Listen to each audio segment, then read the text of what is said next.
American Psychiatric Association 2000 annual meeting. Terry, a life and death struggle with alcoholism and depression. The Honorable George McGovern. I'm Tom Costin, the chair of this session this morning. This is the APA Patient Advocacy Award Lecture. It will be by Senator Honorable George McGovern. This lecture is part of a special series of presentations at this year's APA on alcohol use disorders as they relate to other psychiatric disorders such as depression. Current research is developing effective treatments, but the comorbidity of depression and alcoholism has produced tragedies that family members have had to cope with, and some of them have been more public than others. Ambassador McGovern, whose lifetime of service and achievements are briefly overviewed in your program, is a family member who has written about his family's pain and suffering from alcoholism, and today we'll be talking about both depression and alcoholism. It is this cause which ultimately led to his daughter's tragic frozen death. Ambassador McGovern is uniquely endowed with the strength needed to cope with this family tragedy by his experience in combat during World War II, where he was a pilot, his lifelong work in founding the World Food Program, his service in the Senate, and his candidacy for the presidency. His compassion and leadership has been truly global, not only in providing food for the world, but also in his United Nations role in disarmament. Ambassador McGovern has drawn on a lifetime of compassion to write about family tragedy, and I look forward to hearing about his daughter's struggle with illnesses for which we have great hope of developing effective and life-saving treatments. I realize this is the briefest of introductions, but he does have such an extensive record in the world that it's hard to put it together in one piece. He's very generously said that he'd be very happy to answer questions at the end of his presentation this morning, and so we will certainly welcome people doing that. Before we do start his presentation, I would like to introduce also Dr. Patty Orderica, who is the past chairman of the Addictions Council. She's also been on the program committee and would be here to present him with the award this morning. Good morning. Senator McGovern, on behalf of the Scientific Program Committee, it's really an honor to present to you the American Psychiatric Association Award for Patient Advocacy in recognition of your personal courage and public contributions toward eliminating the stigma of mental illness. It's presented to you this day, May 16, 2000, signed by our President, Dr. Alan Tasman.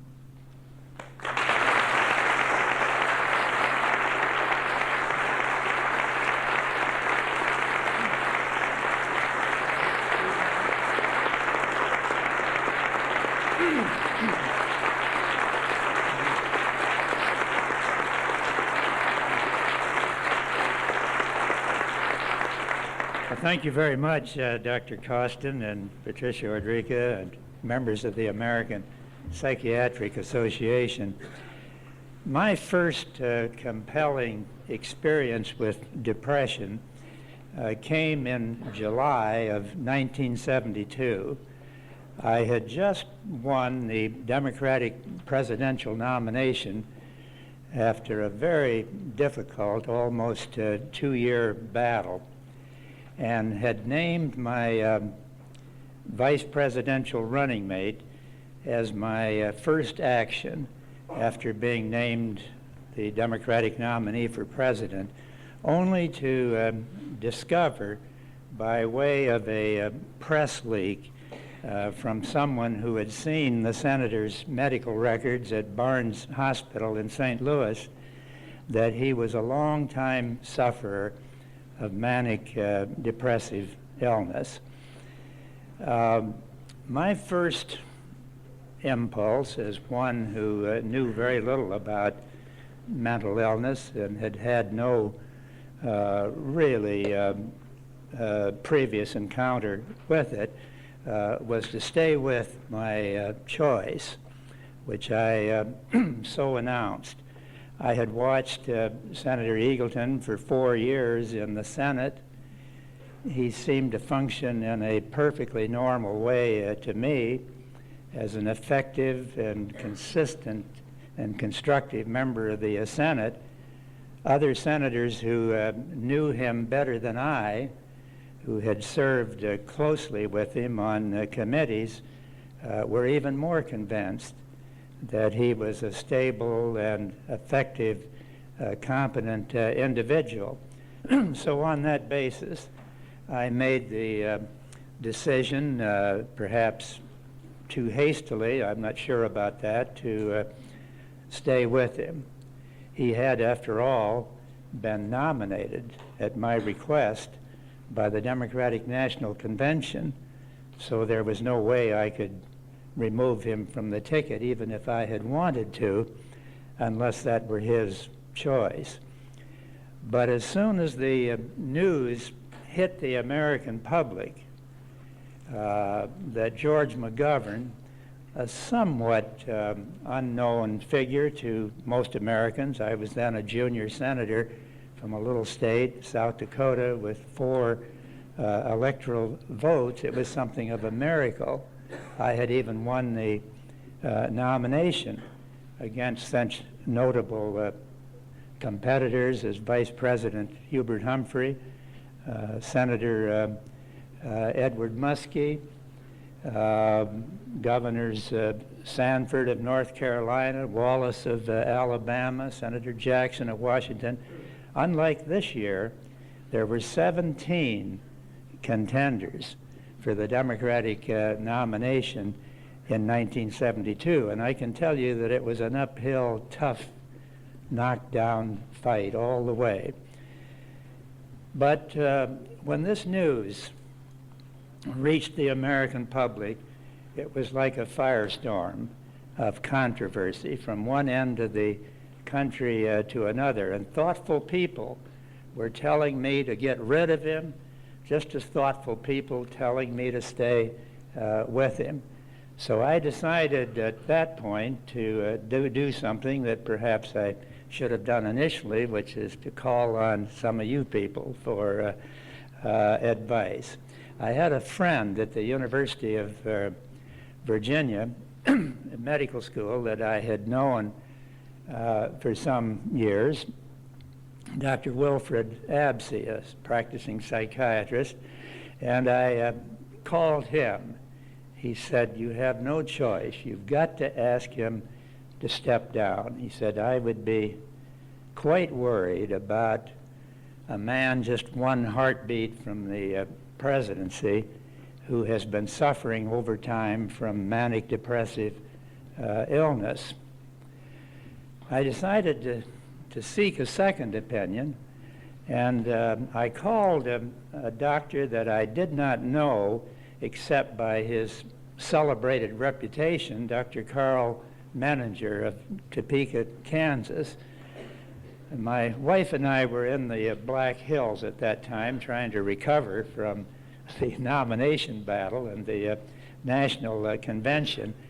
And I reached Dr. Menninger in Saratoga Springs, New York, where he was lecturing or conducting a seminar, perhaps is the better word, with a number of younger psychiatrists. When he came on the phone, I said, "Dr. Menninger, you don't know me. We haven't met before, but this is George McGovern." And he broke in. He said, "Oh, Senator, I know why you're calling me, and I just feel terrible about what has happened to you.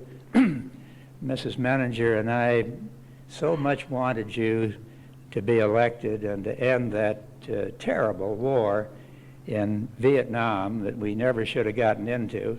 And he said, "I'm just sick at heart about what has happened to you."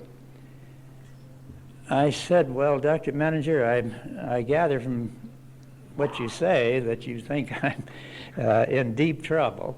And he said, I'm afraid that's the case." He said, "Obviously, I can't analyze Senator Eagleton over the telephone, but my colleagues here tell me that he has been suffering from manic depressive illness."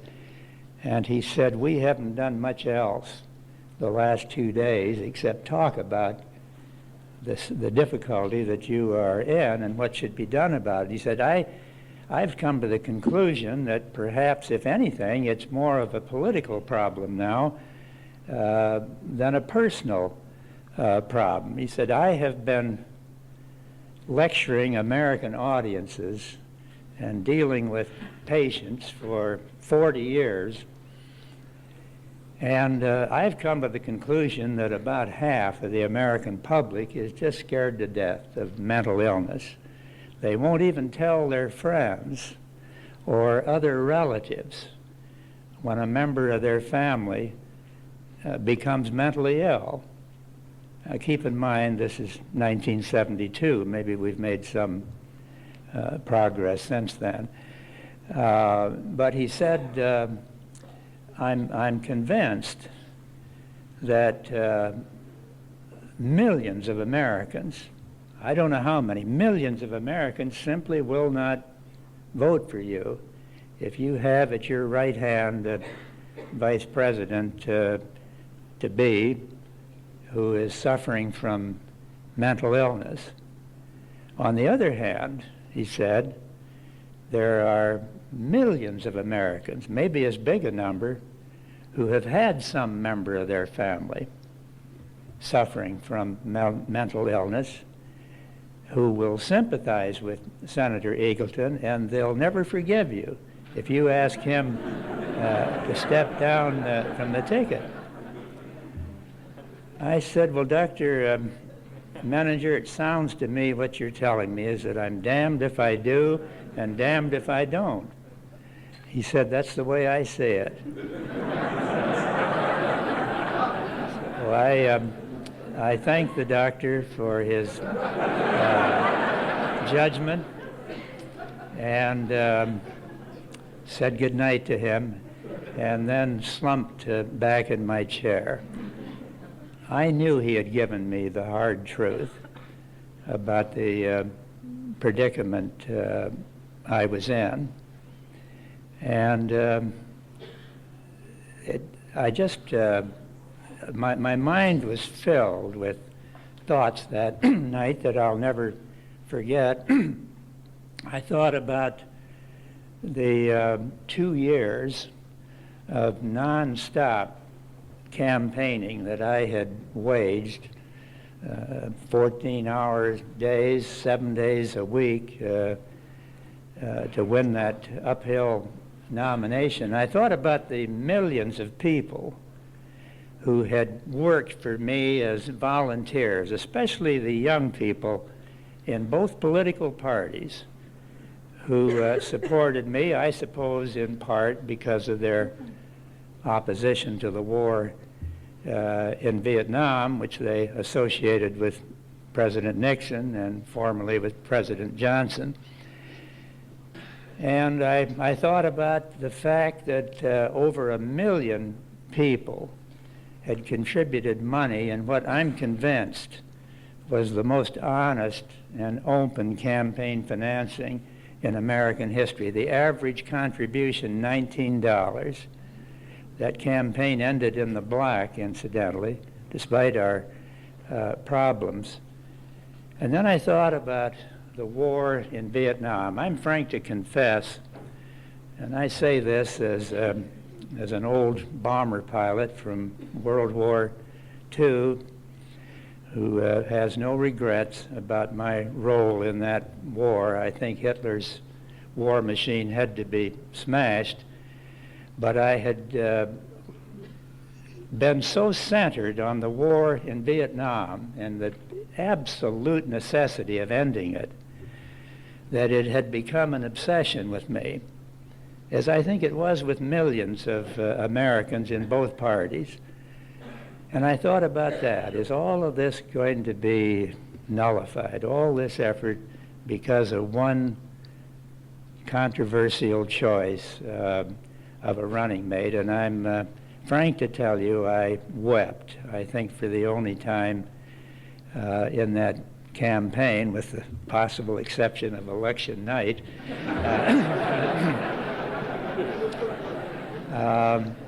But this is the first time I've ever told anybody about this crying incident, so let's just keep that a secret among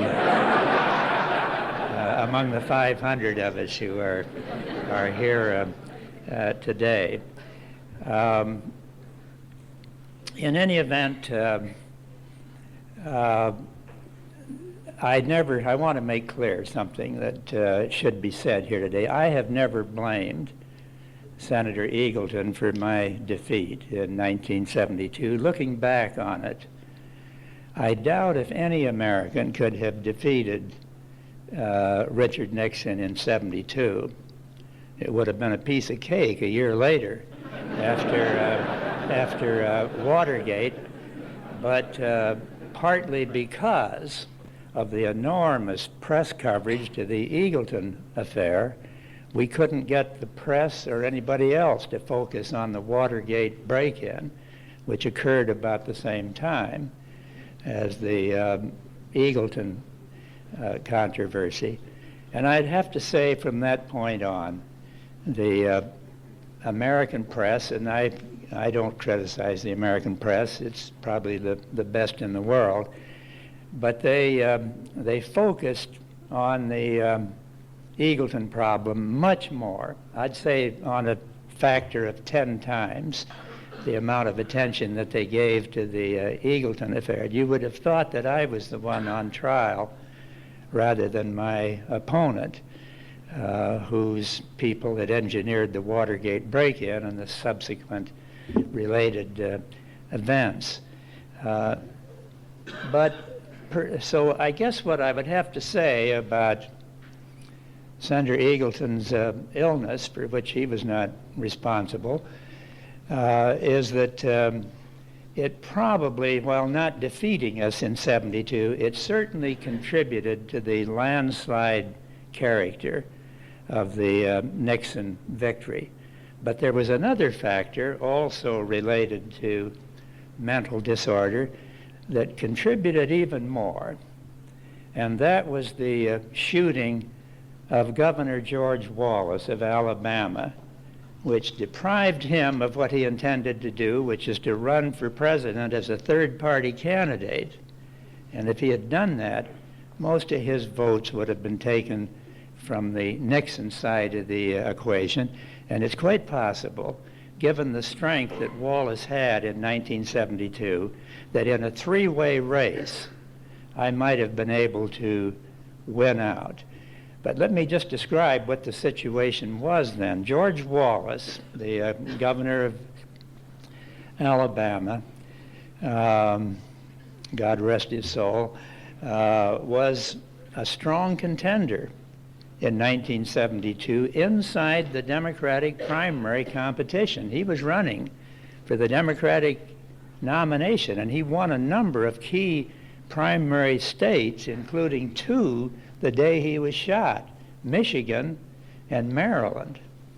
No one could accuse those states of being essentially racist, but he won those states hands down in the Democratic primaries in 1972, and he was emerging as the strongest contender I had, with the possible exception of Hubert Humphrey, for the Democratic nomination. He knew that in the long run, the Democratic Party would not permit him to be the nominee. And his intention was to maximize his strength inside the Democratic Party, and then once denied the nomination, he would announce on the third-party ticket, the so-called American Party ticket.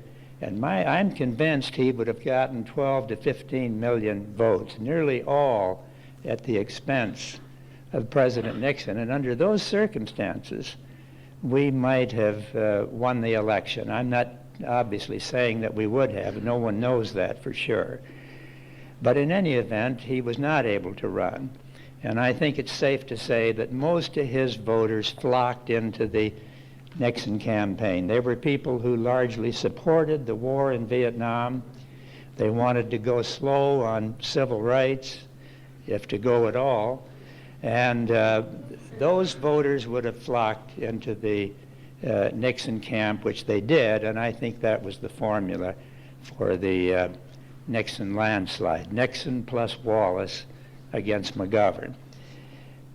The young man who shot George Wallace was suffering from a mental disorder, had not been properly treated, if treated at all, but he imagined that life was hopeless for him as things then stood, and he decided on a venturesome scheme that would put some excitement and some purpose into his life.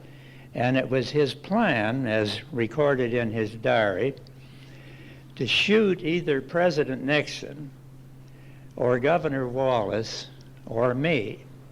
He didn't show any particular preference. It was a rather non-ideological decision, certainly non-partisan. And his plan was that having shot whichever one of us was his victim, he would lean down and say loudly, "A penny for your thoughts." And then he was going to write, when he was sent to prison in a state that didn't have the death penalty, he was going to write a best-selling book called "A Penny for Your Thoughts." And he hoped that after maybe 20 years in prison, he'd be released on good behavior and would reap the royalties from his book. Well, he followed President Nixon for 5 or 6 days, all the way to Montreal, where the president was making an appearance. He got once within a few feet of President Nixon. He had a gun stuffed into an open overshoe. This was in the wintertime. And he reached down, picked up the gun, and just at that moment, 2 Secret Service men who had not spotted him, but just inadvertently stepped between him and the president, and the car drove off with President Nixon. Sometime later, he read where I was campaigning hard in the Wisconsin primary, which was the first one I was to win. And he went to Wisconsin, where he lived, and followed me around for about the same length of time. And each time he got within shooting distance, a Secret Service agent happened to step between us. And he finally decided the Secret Service protection was too tight, and so he gave up on me and went to Washington, D.C., where I then lived when I was not in South Dakota.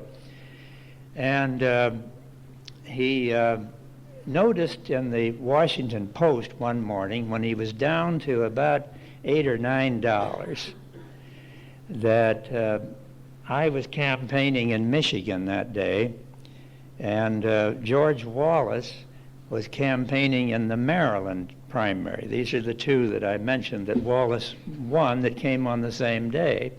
He didn't have enough money to go to Michigan, so he engaged a cab to take him to a suburb of Washington where Wallace was speaking, the Laurel, Maryland shopping center. And George was on a wooden platform about as high as these tables here speaking. When he finished speaking, and he was a very effective, dynamic speaker, he jumped off the stage just into the crowd, as he was wont to do, to shake hands with people in the crowd, and he practically jumped right into the arms of the killer, who promptly emptied his pistol into Governor Wallace's abdomen. Wallace was severely crippled for the rest of his life. He never had a pain-free moment after that. I called on him years later when I was speaking at the University of Alabama, and I found that he was in the pain center in Birmingham. So his brother encouraged me to call him at his room in the hospital, which I did. And I said, "George, what are you doing in the pain center in Birmingham after all these years?" He said, "Let me tell you, I've never had a moment when I was pain-free since 1972. This guy really screwed me up good. He said, as far as I'm concerned, my life is just about over. And it was for all practical purposes. I've thought so many times that these shootings, these assassinations of Robert Kennedy, John Kennedy, Martin Luther King, Ishak Rabin in Israel, the crippling of George Wallace, that a single disordered mind can literally change the course of history. And how I wish all of these people had had the kind of medical care that you folks are capable of giving. It's so important, the work that you do. I might just add one postscript on the shooting of Governor Wallace. When the news hit the press, according to the later tape recordings in President Nixon's office that maybe all of you have now read, but in case you haven't, in his own voice, he says on those tapes to his staff, I want you guys to get the hell out to Wisconsin right now and plant all the McGovern literature you can cram into that assassin's apartment. This was his response as the President of the United States, sworn to uphold the Constitution, including Article 2, which calls on the President to enforce federal law.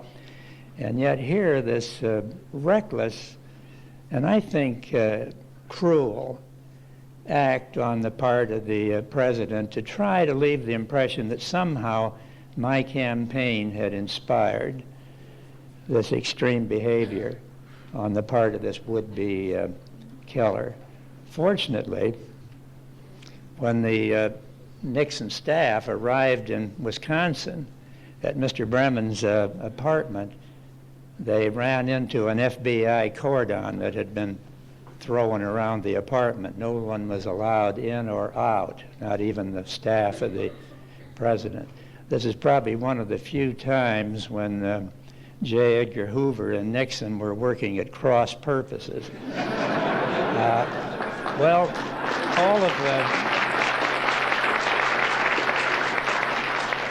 all of this under the heading of depression, and I'll come back to that again in a little bit later, but I do want to talk about another illness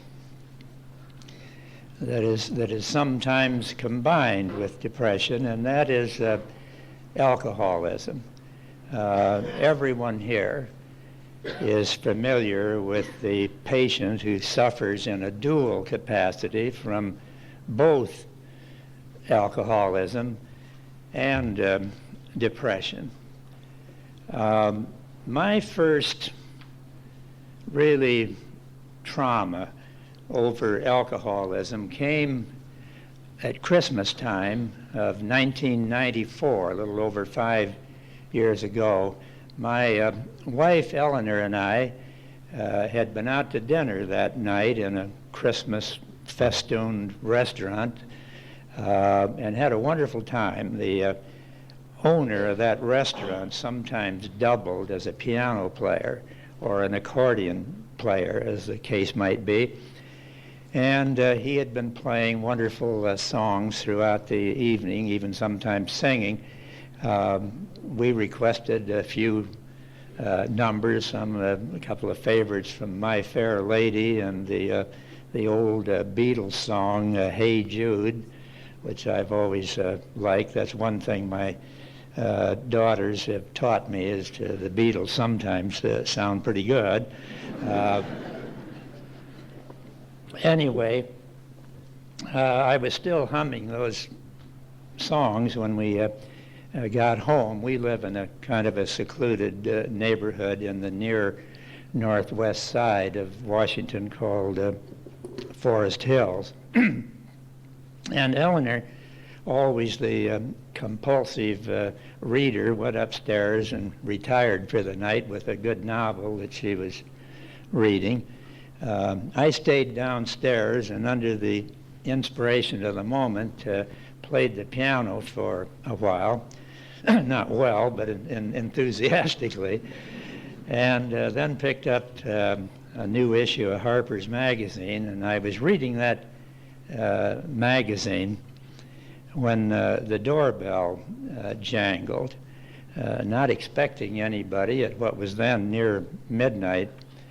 I was startled, but as I walked down stairs to answer the door, I could see through the glass on either side of the big front door, two men, one who I recognized as I got closer as a police officer, and the other as a clergyman. I had let the men open the door, and the police officer said to me, Senator McGovern, we're awfully sorry to come to your house at Christmas time, so late and with such sad news, but we must tell you that your daughter, Terry McGovern, was found dead today. She apparently was heavily intoxicated and froze to death in the snow in Madison, Wisconsin. I couldn't believe this. I knew that Terry had had a drinking problem for years.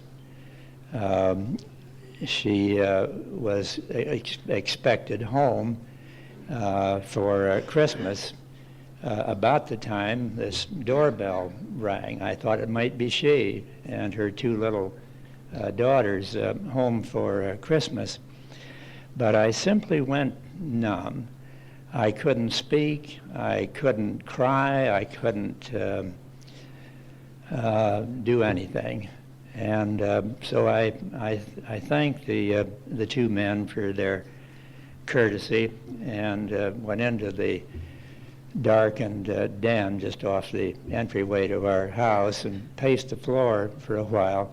And then, of course, I realized I had to go upstairs and tell Eleanor what had happened. This is an experience I suppose I will take with me always.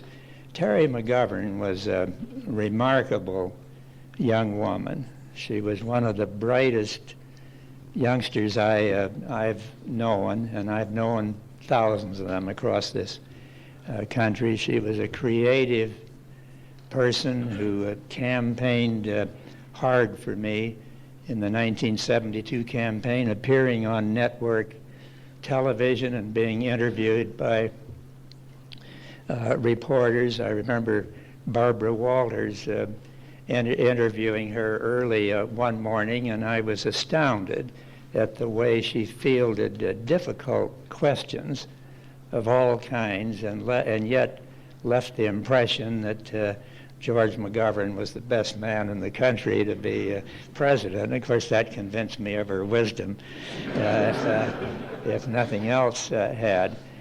She was a person with a delightful sense of humor, a person of great compassion. I don't know of anyone that was acquainted with Terry who didn't like her as an individual and who didn't admire her for her, especially for her intelligence and her sense of humor. So she had all of that, but she had also two other possessions. She was a long-time alcoholic, and she was suffering from clinical depression for at least as long a time. At one point, while a student at the University of Virginia, she went through 4 years of psychoanalysis for depression. To the best of my, and this was a very fine doctor who took care of her, but to the best of my knowledge, he never asked her about drinking, even though she was then drinking heavily. There didn't seem to be the concept then of dual treatment for depression and alcoholism, or if there was dual treatment. Terry didn't encounter it. But she, I think, was afflicted with these twin monsters that just took turns battering her.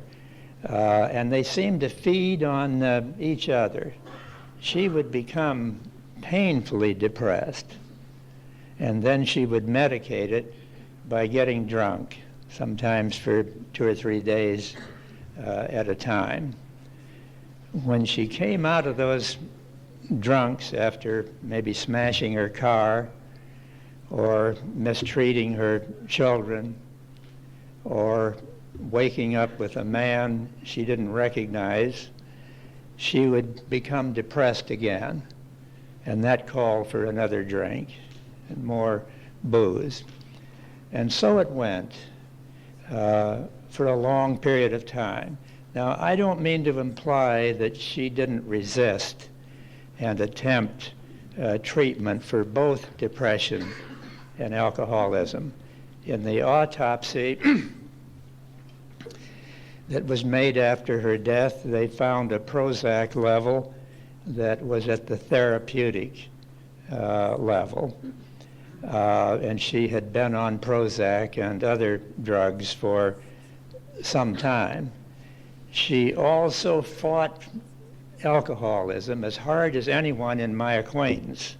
I know many people have succeeded in achieving a state of recovery from alcoholism, or at least are in recovery. But Terry also had some benefits from her constant sessions with counselors, with AA meetings, with medical care, with constant reading in the literature of alcoholism. And at one point, I think primarily through the AA program, she achieved sobriety for 8 years. And it was during that period that she fell in love and had these 2 wonderful little girls who are now living with their father in Florida. They're remarkable, these 2. I suppose grandfathers are entitled to a little boasting, but they, among other things, do straight A work, except when it's an A+. They're engaged in music and speech and athletics, all these other things, seemingly doing very well indeed. But always the relapse would come with Terry. It usually wasn't an 8-year period of sobriety. That was the longest time. But once she relapsed, she went right back into another year of treatment. And this time they did try to apply dual treatment of both depression and alcoholism in Milwaukee. And again, she had a year or so of sobriety after that period. It was about at that stage when her long-suffering mate decided he had had enough of the ups and downs of Terry's life, and he left. And that seemed to be a final factor. From that point on, I don't think Terry ever achieved what we could call sobriety. She was in and out of one detoxification center in Madison, Wisconsin, 68 times in the last 4 years of her life. She refused to sign a permission for the people at that agency to inform us of what her situation was. We were unaware of that, but they had a rule at this institution, as they may have at numerous such places, that they were not allowed to divulge anything about the patient unless the patient so ordered it. So we knew that Terry was ill. We knew about her ventures, and we finally called her to come home. Eleanor said, if she's going to die, I want her to die here at home. She arrived in Washington, and about that time I saw a little article, just a little squib like that in the Washington Post, saying that the National Institutes of Health were opening up an experimental program for the treatment of alcoholism, and it was open to the first 20 people applying. There were two things about that program that appealed to me. Number one, my great regard for NIH, and secondly, it was free. And at that time, after numerous multi-thousand-dollar payments to the best, what we thought were the best treatment centers in the country, or at least the most expensive, we were attracted to NIH, and I immediately went to the phone and called, and they said, we've got room for 3 more. So I persuaded Terry to go there, and she cooperated, as she always did, with everything that they asked her to do. She was there for 6 weeks. Most people were to stay 4 weeks, but in her case, because she'd been a stubborn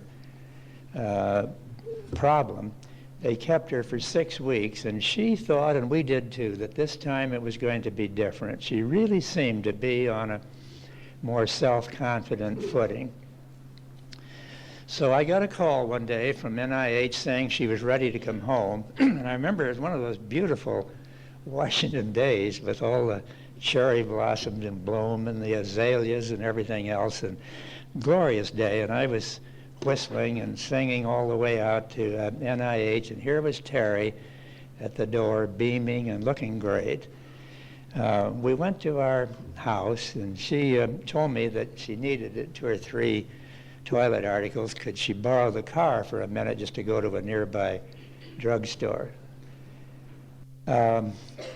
3 hours later, I got a call from a friendly bartender who told me that Terry had passed out, that she was on the floor of his bar, that he was unable to lift her but had pulled her around behind the bar. Would I come and get her?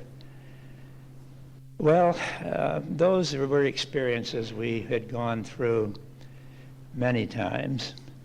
It's one, again, that was such a disappointment to us. And beyond that, I was furious. How many times were we expected to go through this kind of experience and then come back for more? And I could hardly hide my anger. But I learned both then and more, especially since then, that somehow we have to recognize that alcoholism is a deadly disease. At this point, the program continues on side 2.